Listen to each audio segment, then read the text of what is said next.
Morning शुभ बिहानी। आज हामी मर्निङ वाककै क्रममा सुनवर्सी पोखरी आइपुगेका छौँ र यो सुनवर्सी पोखरी यो रत्तमाई नगरपालिका अन्तर्गत पर्दछ भने साबिककोजी गोविन्दपुर गाविस वार्ड नम्बर 4 मा रहेको छ। र सुनवर्सी महाराज थान र पोखरीले करिब 3.5 बिघा क्षेत्रफल यसको जग्गा। रोचक कुरा के छ भने यो सुनवर्सी नगरपालिकाको नाम चाहिँ यही पोखरीबाट भयो, सुनवर्सी पोखरीबाट नामकरण गरियो र यो सुनवर्सी नगरपालिकाको भित्र नपरेर सुनवर्सी पोखरी चाहिँ रत्तमाई नगरपालिका भित्र पर्छ।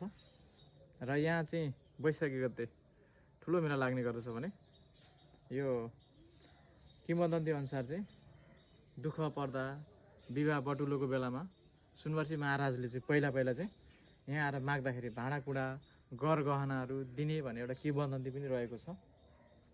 र यो पोखरी प्राकृतिक प्रेमीको लागि, चराचुरुङ्गीको लागि र बिहानको मर्निङ वाकको लागि चाहिँ एकदमै रमणीय गन्तव्य स्थल बन्न सक्छ।